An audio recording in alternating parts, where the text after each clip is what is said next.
We need to talk about this. It's important. I never knew how quiet a penthouse could feel until success became the only thing left standing beside me. People think silence is beautiful, peaceful even, but the kind of silence that lived in my home felt more like a ghost, hovering, clinging, following me from room to room like a reminder of everything I had gained and everything I had lost along the way. The city skyline outside my windows glittered in the morning light, skyscrapers stretching upward like ambition made visible. From up here, the world below looked small, organized, easy to control. People moved like pieces on a chessboard, and I had spent most of my life learning how to move them, how to bend circumstances to my advantage, how to take losses personally and victories silently. I had built my empire with the kind of ruthless focus people applauded but never understood, and at 37 years old, my net worth had climbed higher than the office tower, carrying my name. Yet the irony was brutal. Success had never felt heavier. It sat on my shoulders, pressing into my bones, and on some mornings, like this one, I wonder if success had been worth the cost of my humanity. My alarm had gone off at 5 a.m., like always, and I had risen automatically, not because of discipline, but because my body had forgotten how to rest. The mirror greeted me with a version of myself I barely recognized anymore. There were faint lines under my eyes that no amount of grooming could hide, and a dullness in my expression that wealth couldn't disguise. I put on my suit mechanically, tied my tie with the muscle memory of habit, and walked through my penthouse like a man moving through a museum of his own life. Everything was expensive, elegant, curated, yet none of it felt like mine. And this morning, for reasons I couldn't identify, the emptiness felt sharper than usual, like a quiet ache pulsing beneath my ribs. I had a routine checkup scheduled, something my assistant insisted on after months of missed appointments and ignored reminders. "You need to take care of yourself," she had said, her voice worried in a way that reminded me she was probably the closest thing I had to a friend. But I didn't argue. Deep down, I knew something was wrong. Fatigue clung to me like a shadow. Stress had become a constant hum beneath my skin. And nights were the worst. I stared at ceilings until dawn, trying to quiet a mind that simply refused to listen. The hospital visit was necessary, but I hated hospitals. They smelled like vulnerability, antiseptic, sterile, full of truths people didn't want to hear. And today, as my car pulled up outside St. Haven's Medical Center, the unease settled even deeper. I walked through the automatic doors with my hands tucked into my coat pockets, bracing myself for the routine of questions, tests, and thin smiles from nurses who recognized my name, but not my life. I checked in, sat for barely 2 minutes before they ushered me into an exam room, and tried to focus on anything other than the tightening in my chest. The doctor spoke to me about stress, sleep deprivation, and burnout, words I'd heard 1,000 times. While I nodded, pretending to absorb advice I knew I wouldn't follow. I answered questions in a detached haze. Yes, I ran a company. Yes, the hours were long. No, I didn't have much of a personal life. Yes, I'd been feeling more exhausted lately. The truth lay between the lines. I was a man who had achieved everything except peace. After the blood work and scans, they sent me out into the hallway to wait. I stepped outside the diagnostic room, loosened my tie, and took a breath that didn't seem to reach the bottom of my lungs. The hospital was busier than usual. Nurses rushed between rooms. A toddler cried down the hall. A wheelchair rolled past me. The sounds blended into an indistinct murmur, but beneath them was the unmistakable heartbeat of a place where human lives were constantly shifting between hope and fear. I leaned against the wall, trying to shake off the strange heaviness building inside me, and pulled out my phone to check emails, an automatic escape. But maybe I was too distracted, or maybe fate had grown tired of waiting for me, because without even realizing it, my feet carried me down the wrong corridor. I kept walking, following the soft hum of hospital chatter, until something changed. The atmosphere shifted. The walls became brighter, decorated with colorful drawings and tiny handprints. The air smelled faintly of talcum powder and warm milk. My steps slowed. I blinked, realizing I had wandered into the pediatric wing. I should have turned around immediately. I wasn't supposed to be here. But some instinct buried deep inside, held me still. I glanced around the room, my eyes passing over chairs, small toys, a mural of smiling animals. And then I heard it, a voice. Soft, familiar, impossible. My breath caught in my chest as my head snapped toward the sound. And there she was, Emma, my Emma, sitting near the window. Her hair pulled back, her posture tired but gentle, rocking a newborn against her shoulder. Her face looked older, not aged but worn, shaped by experiences I hadn't been part of. Her sweater was simple, her jeans faded, but she looked real in a way most people in my world never did. She looked like someone who had lived, survived, grown. But my eyes didn't stay on her. They lowered to the baby she held. A tiny, perfect child. And something in me broke. I couldn't move. I couldn't breathe. Everything inside me stilled, as if the entire hospital had gone quiet at once. The baby's soft, dark hair. The small fist resting on her collarbone. The faint shape of his tiny nose. Something ancient and instinctive stirred in me. Something deeper than logic, deeper than memory. And in the space of a single heartbeat, I knew. I didn't know how, and I didn't know why, but the truth was undeniable. She sensed me. I watched her shoulders stiffen before she slowly lifted her gaze. And when her eyes met mine, the world stopped moving. Her breath faltered. The color drained from her face. And I saw it, the fear, the shock, the heartbreak she had buried so deep it barely flickered across her expression. But I felt it, because I had carried the same pain for years without understanding it. I took a step forward, my heart hammering against my ribs. She pulled the baby closer, almost protectively. That tiny motion stabbed to me sharper than any blade could. Emma, I whispered. Her name felt foreign on my tongue, as if I had swallowed her memory long ago and only now let it resurface.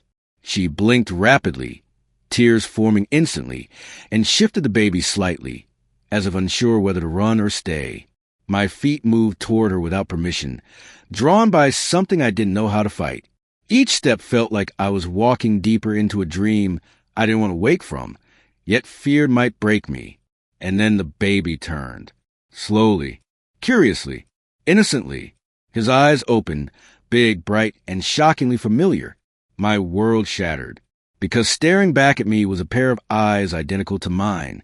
The same rare shade of gray-green, the same shape, the same intensity one saw every morning in my mirror. And just like that, every breath I had ever taken before this moment felt irrelevant. He was mine. There was no question. The truth was written on his face like fate's cruel confession. My throat closed. My vision blurred. Something inside me that had been cold for years suddenly cracked open, spilling raw emotion I didn't know how to contain. My knees nearly buckled. I forced myself to breathe. How old? I asked, my voice barely human. She swallowed hard. 6 months. 6 months. Which meant, my son was born half a year ago. My son existed. My son had been alive all this time. Without me, a pain I had never known before punched through my chest. Not the pain of heartbreak. Not the pain of betrayal. Something deeper. Something primal. The agony of a father who didn't know he was a father until it was already too late. The rest of the pediatric wing faded. The world around me melted away. All I could see was her and him. The baby reached toward me weakly, tiny fingers curling in the air. I made a sound I didn't recognize, half sob, half gasp, as I stepped closer, needing to touch him, hold him, prove he was real. But she tightened her arms around the baby, her protective instinct immediate. "Please," I whispered, "just tell me what happened." Her lips trembled. A tear slipped down her cheek, and she said softly, "You weren't supposed to see us." I felt the ground shift beneath me. "Why?" I asked. Her voice cracked. "Because you were never meant to know." For a long moment after those words left her lips, I couldn't speak. The hospital hallway felt heavier, almost pressing inward, as if the walls themselves were trying to close in around us. My breath grew shallow, my pulse drumming a violent rhythm against my ribs. "You were never meant to know." I repeated the sentence inside my mind again and again, try to make sense of it, try to understand how such a simple sentence could carry so much devastation. It echoed in my head like a verdict, each repetition tightening the grip around my heart. I wanted to ask her why. I wanted to demand explanations. I wanted to shake the universe by its shoulders for allowing me to walk blindly through life while my own child, my flesh, my blood, breathed his first breaths without me there to witness them. But the questions tangled in my throat, trapped behind a raw ache that swallowed every coherent thought. My eyes drifted down to the baby in her arms. Not because I chose to look, but because something in me was irresistibly drawn to him. His eyelids fluttered sleepily, his tiny fingers curling around the fabric of Emma's sweater. His breathing was soft, steady, and impossibly innocent. And for the first time in my life, I felt a sense of awe so powerful it nearly brought me to my knees. I had created this child. I had missed the moment Emma discovered she was pregnant. Missed the night she probably cried alone. Missed the doctor visits. Missed the fear and the joy and the uncertainty that come with expecting your first child. And most painfully, I had missed his birth. The thought tore through me like a blade. I didn't even know what day he had entered the world. I didn't know what his first cry sounded like. I didn't know how tightly he had gripped Emma's hand when he was first placed in her arms. I didn't know any of the details that fathers are supposed to carry with pride forever. All I knew was that I had lost time, precious, irreplaceable time, and I would never get it back. Emma shifted slightly, adjusting the baby closer to her chest, her body curling around him with natural protectiveness that tore at something deep inside me. I could see the exhaustion in her eyes now that the initial shock had passed. There were faint dark circles beneath them, the kind that come from long nights, too little sleep, and trying to be everything for a tiny human who depends on you for everything. Her hair was pulled back in a messy knot, strands falling loose around her face. Her clothes were worn but clean, practical rather than elegant. She looked nothing like the woman I had known, the woman who used to wear vintage dresses and lose herself in the colors of oil paintings. Yet she looked stronger somehow, hardened by life in a way that made my chest tighten with guilt. I swallowed the lump in my throat, forcing myself to find my voice. Why? Why was I never meant to know? What happened? Who told you that? My tone wasn't angry, though I expected it to be. It was broken, desperate, betrayed.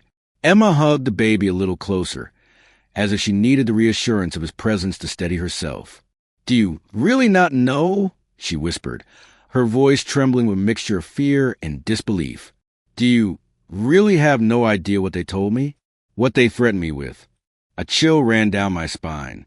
The word was small, but it detonated like an explosion behind my ribs. I repeated. She nodded slowly, her eyes lowering to baby again, as if speaking the truth aloud might somehow place him in danger. Your people, the ones connected to you, the ones who didn't want me in your life, the ones who didn't want him in your life. My jaw tightened. I thought my employees, my advisors, my business associates, but instinctively, I knew she wasn't talking about them. She meant someone closer, someone with influence not just over my career, but my entire life. A force that had shaped my decisions since I was too young to challenge anything. Who? I asked. The answer came wrapped in a breath, so fragile, it nearly disintegrated before reaching me. Your family. Something inside me shattered at those words. A deep, thunderous crack that echoed to the hollow parts of me I didn't even know existed. My legs felt unsteady. For a brief second, my vision blurred, as if the world itself recoiled at the truth. My family, I repeated. What do they say to you? She didn't speak at first. Her eyes filled with tears, and she blinked them away, failing, to hold on to her composure. When she finally looked up at me, her voice broke. They told me that if I didn't disappear, your life would fall apart, that I was nothing but a distraction, that you were never serious about me, that you had a reputation to protect. And when they learned I was pregnant, her voice cracked, and she looked away, biting her lip as if the memory still hurt too much to speak. They said the child would ruin your image. They said I was trapping you. They said you would deny the baby, that you would resent him, that you would fight for custody just to keep me from raising him. They told me that you already knew about the pregnancy and wanted nothing to do with us. My heart stopped. They told you I wanted nothing to do with you. I whispered. She nodded weakly. They said you had moved on, that you were already planning a different future. They said you felt nothing for me, that you regretted ever meeting me. A sharp, violent pain shot through my chest. My hands curled into fists at my sides. The thought of her sitting alone somewhere, crying to protect our child because of lies fed to her by the people I trusted. It made something dark rise inside me. Who said that? I forced out, though deep down, I already felt a horrifying suspicion taking shape. She hesitated, then whispered the name that confirmed my deepest fear. Your mother? My entire body tensed as if someone had struck me across the face. My mother, the woman who raised me, who taught me steel instead of softness, discipline instead of empathy, the woman who engineered my entire life like a corporate merger, relationships included, the woman who had always insisted she knew what was best for me, the woman who never accepted that I could want something, or someone who didn't fit the blueprint she designed. My mother, she had done this. She had taken the woman I loved, twisted her fears into nightmares, and forced her to vanish into a life of struggle, all while I believed Emma had abandoned me. And my son had paid the price for it. Emma continued speaking, her voice breaking under the weight of her memories.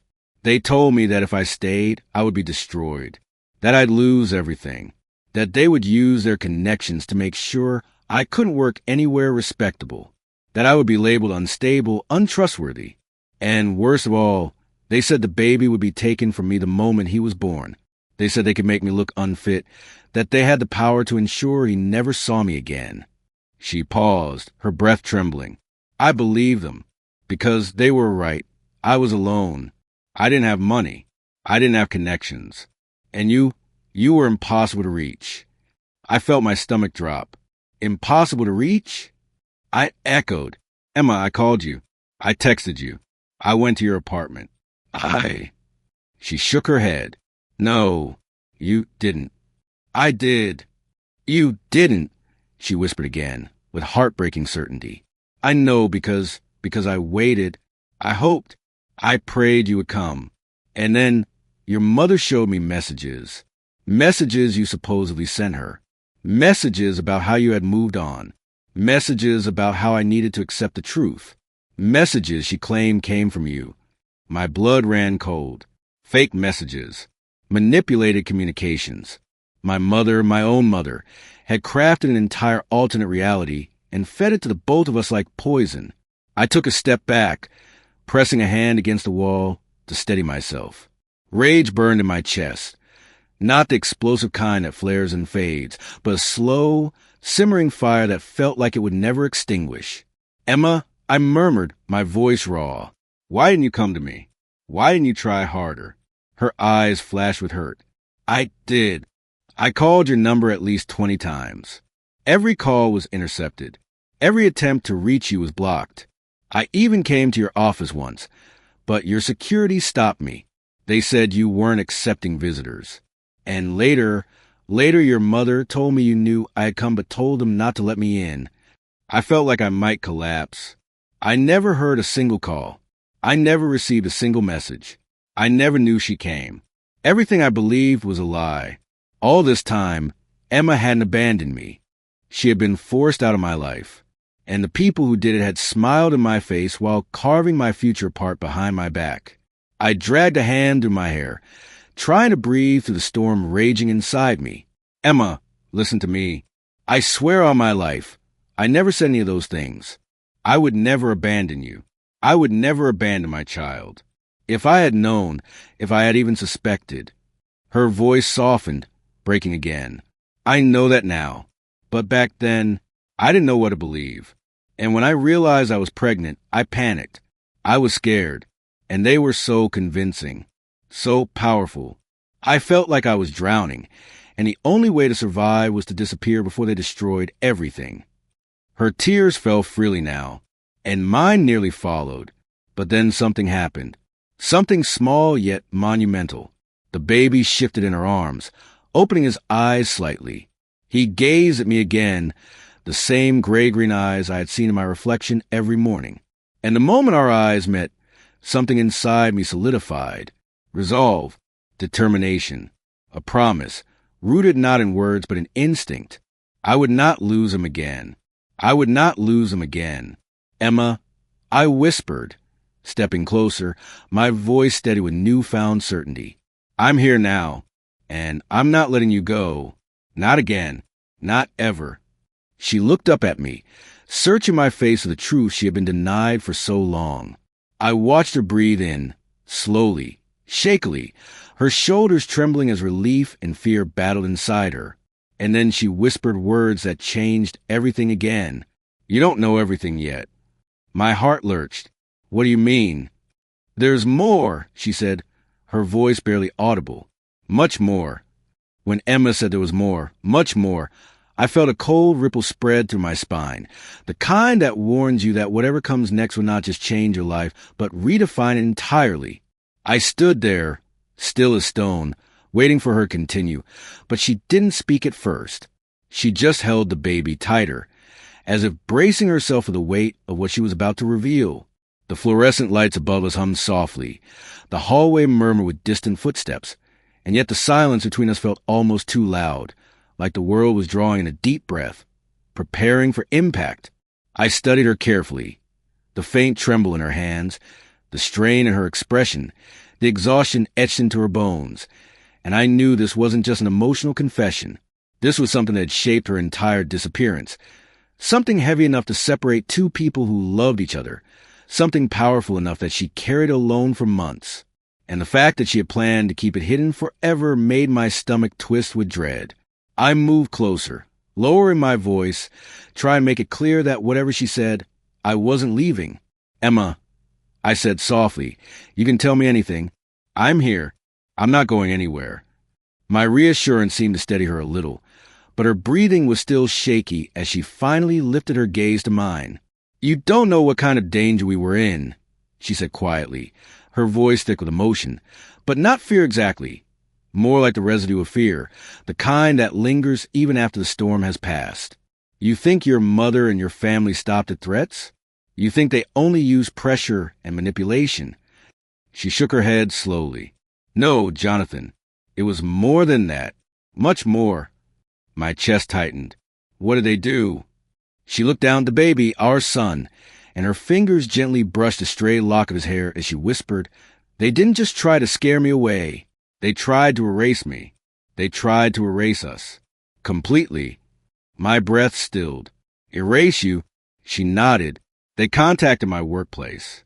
They fabricated emails and documents, making it look like I was stealing museum artifacts.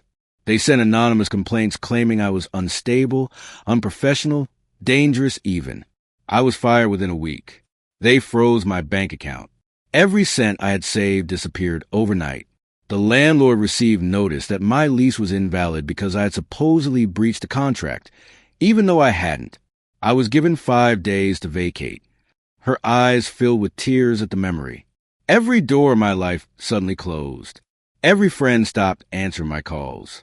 Even my own family, who I had never been close to, but who at least tolerated me, received letters describing me as unstable and manipulative, as someone who was trying to trap a wealthy man. They told them to cut contact for their own sake. Her voice cracked. They isolated me completely. I felt the world tilt violently under my feet. Emma, oh God. I didn't know what was happening at first. I thought I was losing my mind. One thing after another collapsed, and no matter where I turned, I found a dead end. I tried to fight, but doors kept slamming shut. And then, she said, wiping a tear from her cheek, one night, someone broke into my apartment. My heart stopped. What? It was after midnight. I was in bed. I heard the door being forced open. I grabbed the baseball bat I kept near the dresser. I heard footsteps, slow, steady, deliberate steps crossing my living room floor. My heart was pounding so loudly I thought it would explode. I hid in the bathroom and held my breath while the footsteps came closer. Someone jiggled the bathroom doorknob. They tried to force it open. I held onto the handle with both hands, praying they would leave. I could barely breathe. What happened? They left eventually, she whispered, looking away as if reliving the moment was too painful. But not before they went through everything. They smashed my lamp, They threw my clothes across the room. They left a message carved into the wooden kitchen table with a knife. She paused, swallowing hard. It was just one word, leave. I felt a chill all the way down to my bones. Jesus. I called the police, but nothing happened. The officer took notes and shrugged. And the next morning, her voice softened, trembling. I found a photograph slipped under my door. A photograph of me sleeping, taken inside my apartment. My jaw clenched with murderous rage. Emma, why didn't you tell me? Why didn't you run straight to me? Her eyes filled again, but this time with frustration and heartbreak. Because at that point, I believed you were part of it. Your mother told me you wanted me gone, that you were done with me, that the pregnancy was something you regretted. She made it clear this was what you wanted, and when I tried to reach you, I couldn't. Every call was intercepted. Every attempt failed. So I thought you were letting it happen. I thought you didn't want me anymore. The ache in my chest was unbearable, a deep, suffocating pain that made it hard to stand. I took a shaky breath. Emma, I swear on my life, I had no idea. If I had known, I would have burned down the whole world before letting anyone hurt you. She closed her eyes, tears slipping down her face. I know that now, but back then I was alone, terrified, pregnant. And when someone breaks into your home and leaves a threat, you believe them. You believe the danger is real. I couldn't speak for a moment. I could only stare at her and the tiny child in her arms, realizing the extent of the nightmare she endured while I sat in boardrooms, oblivious. My mother had orchestrated the dismantling of this woman's entire world. She had taken away her home, her safety, her reputation, her relationships, and she had nearly taken away her sanity, all to keep her away from me, all to control the narrative of my life. I felt rage ignite through my veins, pure, unfiltered, unforgiving rage. But beneath it was a deeper emotion that broke me even more. Guilt. Crushing, immobilizing guilt. Guilt that she endured this alone. Guilt that she believed I had abandoned her. Guilt that my silence, though unintentional, had confirmed her fears. Guilt that my son was born into a world where fear outweighed joy. I stepped closer, slowly, carefully, as if approaching something fragile, irreplaceable. Emma, I whispered, my voice rough. What happened after that? How did you get out? She exhaled, a long, trembling breath. I left the city that same week. I packed what I could carry and boarded a bus to a small town 2 hours away. No forwarding address. No contact with anyone. I changed my phone number. I lived in a cheap motel for a while. I found a job at a diner, then another at a small library. I saved every dollar I could. I kept my head down. I faded into the background because disappearing was the only way to keep him safe. She gently rocked the baby, her eyes softening. I gave birth in a county hospital. No epidural. No partner holding my hand. No one waiting in the lobby. Just me and a nurse who stayed past her shift because she said I looked too scared to be alone. She smiled faintly, heartbreakingly. When they placed him on my chest, it was the first time in months that I felt like I wasn't dying inside. A tear rolled down my cheek before I could stop it. She continued quietly. I promised him that day that no matter what, I would protect him. That no matter how hard life became, he would never feel unwanted. He would never feel unloved. He would never feel unsafe. My voice was barely audible. You did it all alone. She looked at me with a soft sadness.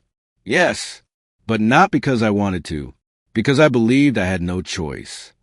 Something inside me broke open completely, a rupture that spread through my chest and hollowed me out until only one truth remained.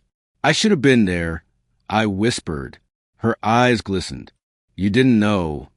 I should have fought harder. You did fight, she said softly.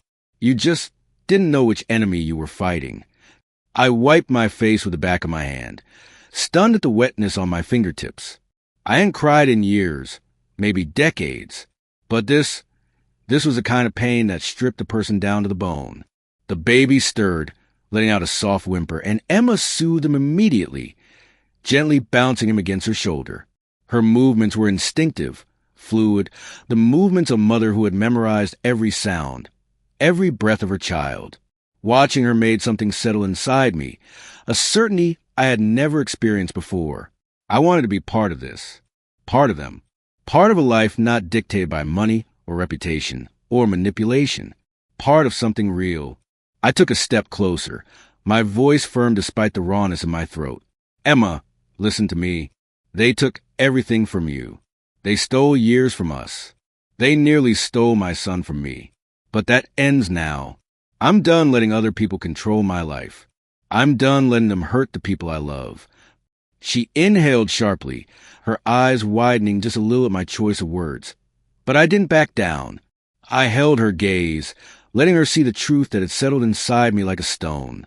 I love you, I whispered, not as a declaration, but as a confession. I never stopped, not for a single day. Her breath caught. But before she could respond, the baby suddenly let out a sharp cry, loud, urgent, panicked. Her expression shifted instantly, concern replacing heartbreak as she tried to calm him. "He's hungry," she murmured, gently rocking him. "Let me help," I said immediately.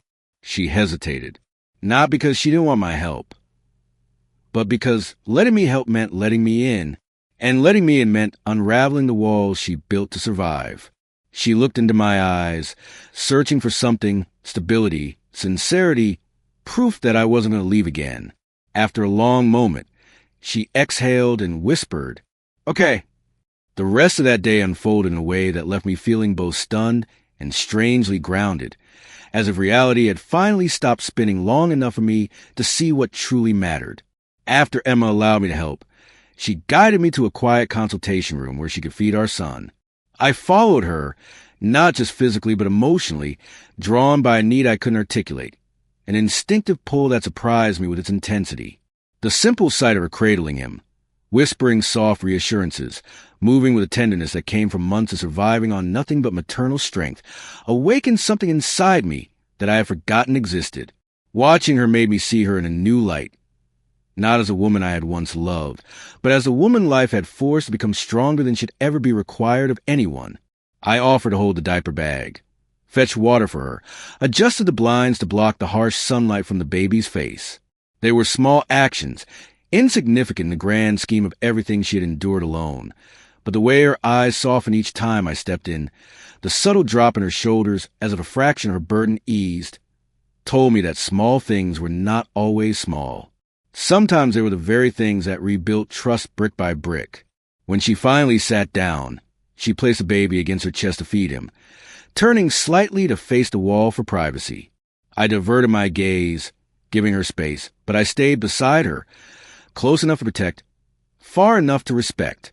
And in that quiet stretch of minutes, a realization struck me with an almost physical force. I wanted to be there for every moment of their lives, not out of guilt, not out of obligation, but because something inside me had shifted irrevocably, as if my life had finally snapped into alignment. For the first time in years, the world didn't feel like a competition or a battlefield. It felt like a second chance, a chance I didn't deserve but desperately wanted to earn. When the baby finished feeding, Emma gently lifted him, patting his back until a tiny, almost proud burp escaped his lips. The sound made her smile.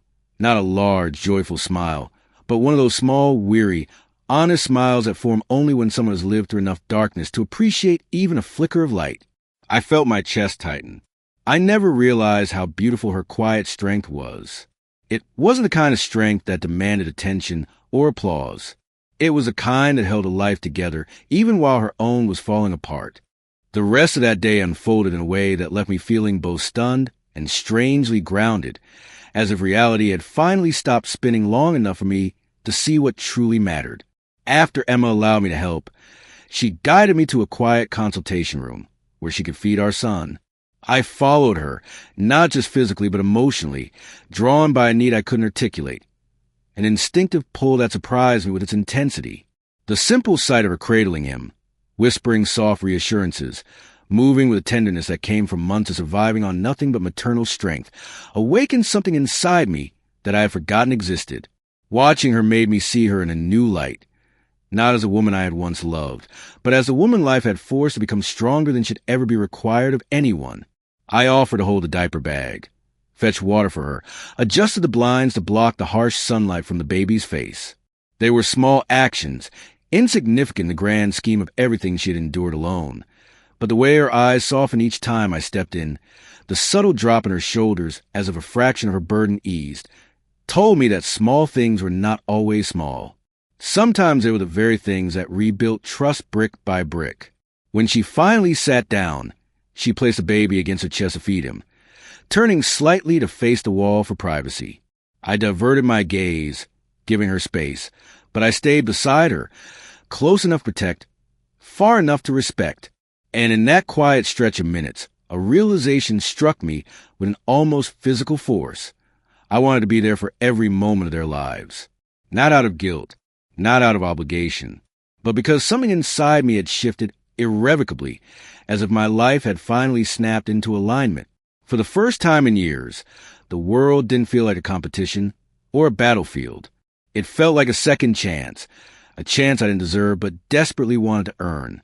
When the baby finished feeding, Emma gently lifted him, patting his back until a tiny, almost proud burp escaped his lips. The sound made her smile. Not a large, joyful smile, but one of those small, weary, honest smiles that form only when someone has lived through enough darkness to appreciate even a flicker of light. I felt my chest tighten. I never realized how beautiful her quiet strength was. It wasn't the kind of strength that demanded attention or applause. It was the kind that held a life together even while her own was falling apart.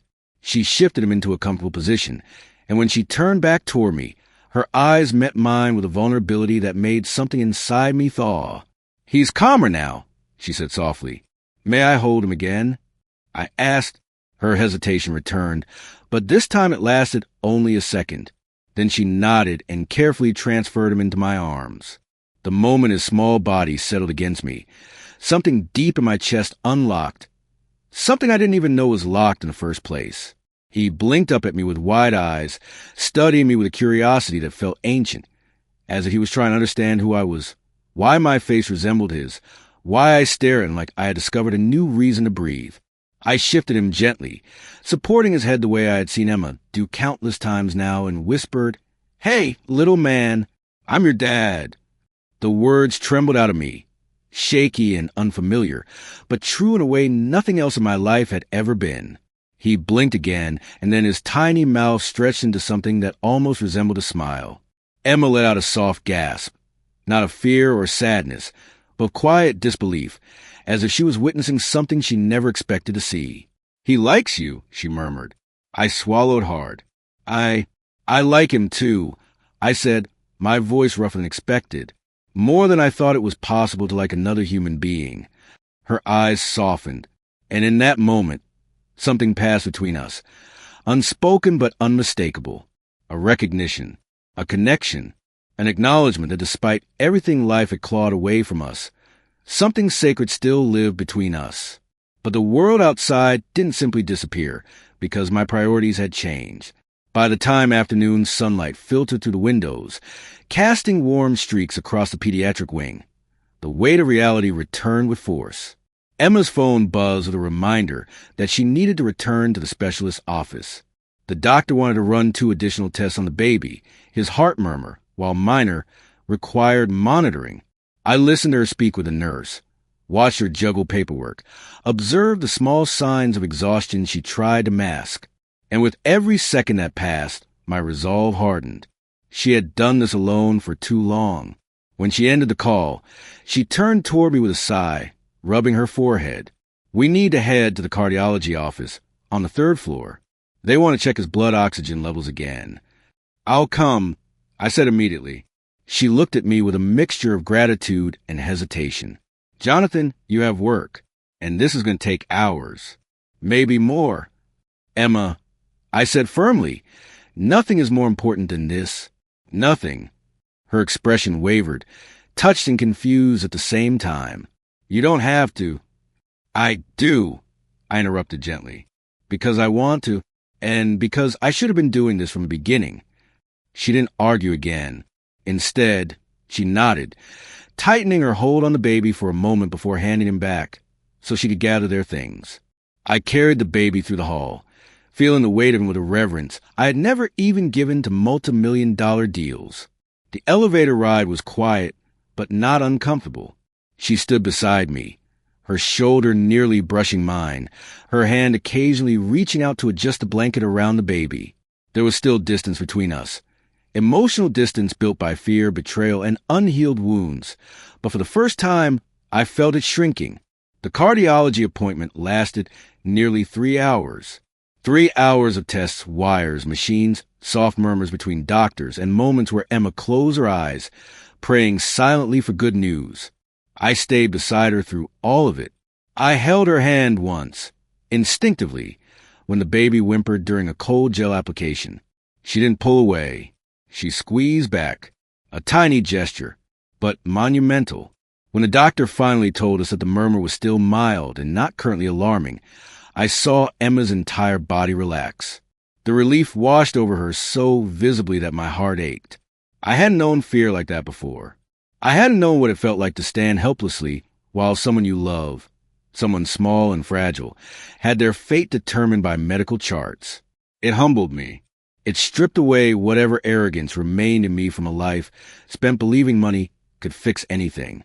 Money couldn't fix this, but presence could, care could, love could. After the appointment, we returned to the waiting area, exhausted but grateful. She sank into a chair, rubbing slow circles on the baby's back.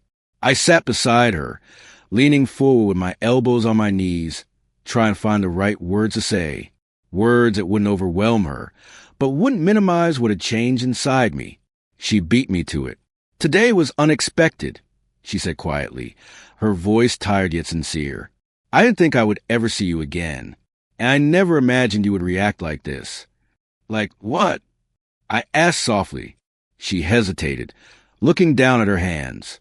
Like a father, like someone who cares, like someone who wants to be here. I breathed out slowly. I do care, more than I can express. I want to be here, Emma. I want to be part of his life. And yours. She looked at me sharply, her expression conflicted. Jonathan, everything is complicated. So much damage has been done. I know, I whispered, but damage can be repaired. She shook her head. Not always. I leaned closer, lowering my voice. Then let me try anyway. She was quiet for a long moment, her eyes locked on mine, searching for sincerity, for a truth deeper than words. And what she saw must have reached her, because when she finally spoke, her voice softened. Jonathan, I'm scared. I felt a deep ache ripple through my chest. Of me? She shook her head. No, of believing you, of hoping again. Hope is dangerous when you've been hurt. I won't hurt you again, I said firmly, my voice steady with something that felt like conviction. You didn't hurt me, she murmured. Life did, circumstances did. And I didn't protect you, I finished quietly. She closed her eyes. You didn't know. But I should have known something was wrong. I should have realized you wouldn't leave without a word. I should have fought harder for us. For you. Her eyes softened painfully. You can't fight what you didn't see. I exhaled. Then I'm fighting now. She looked down at our son, then back at me. What does fighting look like to you? It looks like showing up, I said. Every day, every appointment, every moment. It looks like undoing the damage my family caused. It looks like earning back the trust they took from us. It looks like finally taking control of my own life. Her lips parted slightly, surprise flickering across her features. You would go against your family? For you? I whispered. For my son? I didn't blink. Yes. Her breath hitched softly, as if she wasn't ready for the weight of those words. Then something happened that neither of us expected. The baby reached out toward me, tiny fingers grabbing onto my sleeve with a determination far bigger than his small body. Emma watched the moment unfold, something emotional and fragile flickering across her face. Jonathan, she whispered, almost as if the sight broke something open inside her. Before she could say more, a shadow fell across us, a nurse walking toward our row. Ms. Carter? The doctor would like to speak with you again, the nurse said, glancing at both of us. Both of you, actually. Emma stiffened. Is something wrong? The nurse hesitated. He'll explain inside. Emma stood quickly, anxiety flashing in her eyes. I rose immediately, handed her the baby, and gently touching her elbow as support. We followed the nurse down the hallway, each step feeling heavier than the last. Because the moment we entered the doctor's office and saw the serious expression on his face, I realized everything was about to change again. When the doctor motioned for us to sit down, the tension in the room thickened instantly, wrapping itself around my throat like an invisible band. Emma sat beside me, her grip on our son tightening instinctively, her body angled protectively in that way only a mother's could be. The baby shifted softly against her, unaware of the fear swirling around us, his small fingers tugging gently at Emma's sweater. I watched her kiss the top of his head, saw the quiet strength she summoned even when she looked close to breaking, and something inside me clenched to a mixture of awe and guilt. I had never understood what real strength looked like until I saw her fighting for our son with nothing but love and desperation as her armor. The doctor sat across from us, his expression calm but serious, the kind of expression that made every nerve in your body stand at attention, preparing for the worst. For a moment, he reviewed the baby's chart, flipping through pages with measured patience that stretched the silence unbearably thin. Finally, he met our eyes, folding his hands neatly on top of the file. "I want to reassure you," he began, "that your son is stable, alert, and showing healthy developmental signs. His weight is good, he's responsive, and there is no immediate cause for panic." Emma's exhale was audible, her shoulders sagging slightly with relief. I felt a small wave of it myself. But the doctor's tone hadn't softened, not enough to calm the anxiety clawing at my chest. There was something else coming, something he was preparing to say carefully.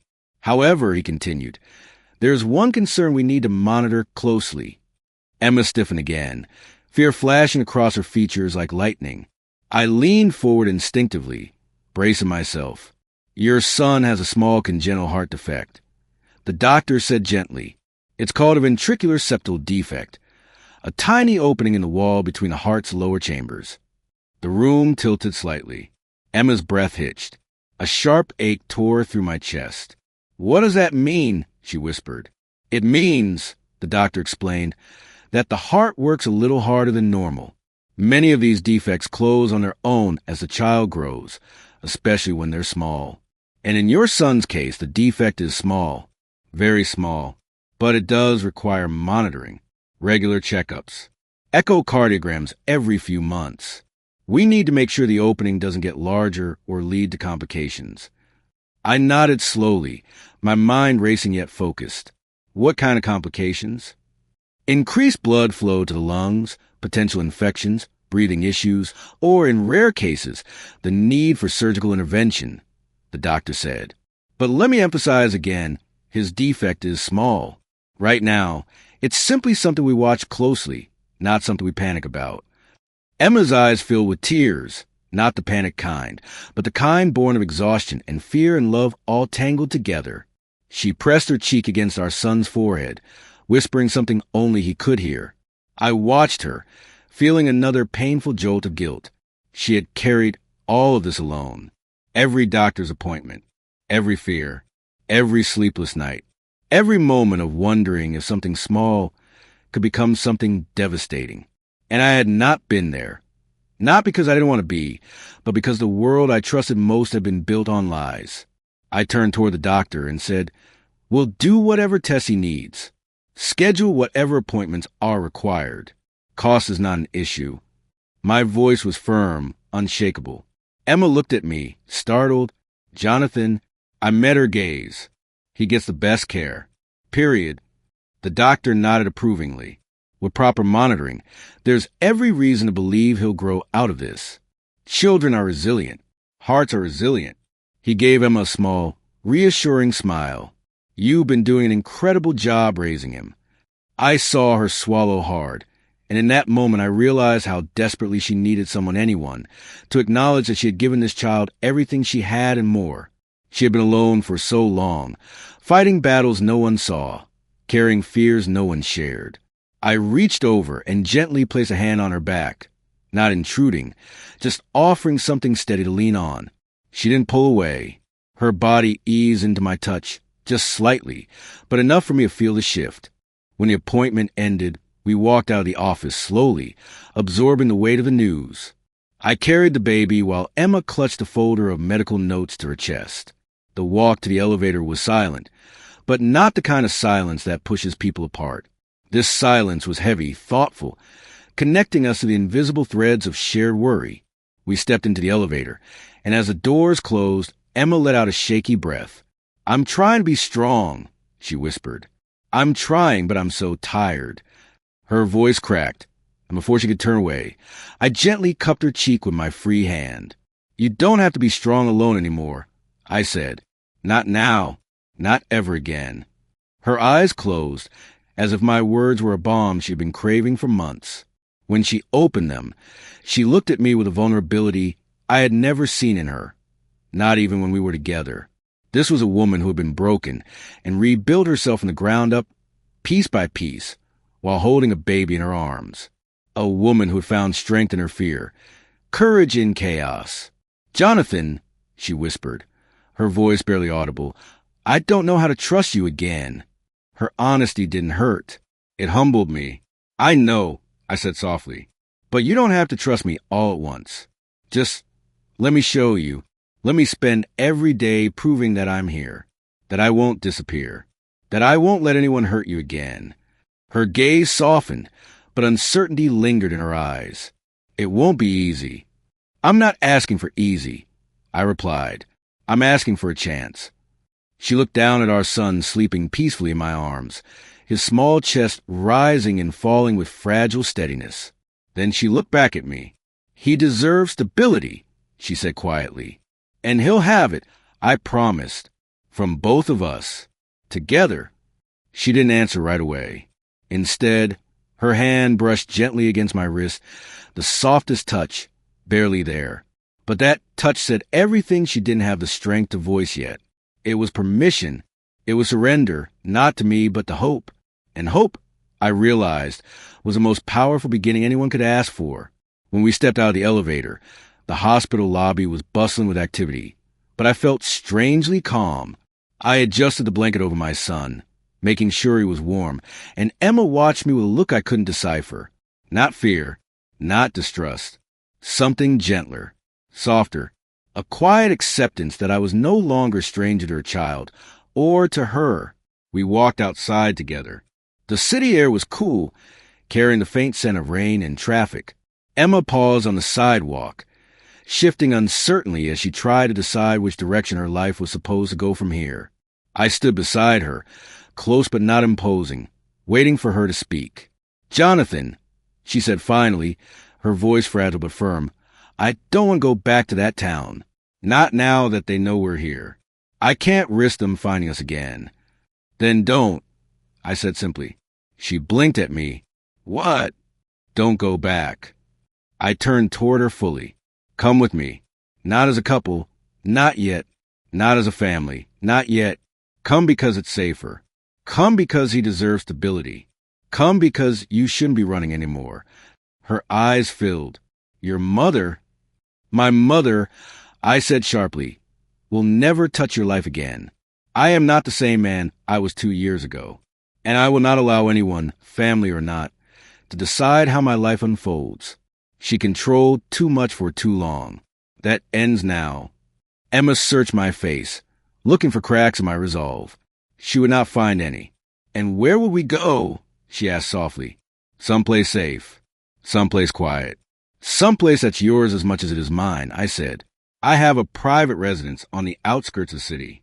Security. Privacy. No influence from my family. No one knows about it except my lawyer." She hesitated. Her fingers brushed the baby's tiny hand, grounding herself.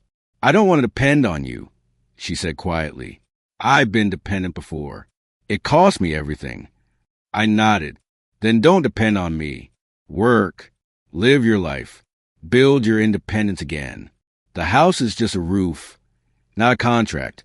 I'm offering safety. Nothing more. Nothing less." "And what about you?" she whispered. "What about me?" She looked at me with eyes that held pieces of our past, pieces of pain, pieces of fear. Where do you fit into this picture? I took a breath. Wherever you let me. Her breath trembled. And if I can't let you in right away, then I'll wait, I said, as long as it takes. She pressed a hand to her mouth, tears spilling silently. And then, with a single nod, tiny but world-changing, she whispered a word I had prayed for every second since finding her in that hospital. Okay. Everything inside me shifted. The ground, the sky, my entire future. It rearranged itself around that one word.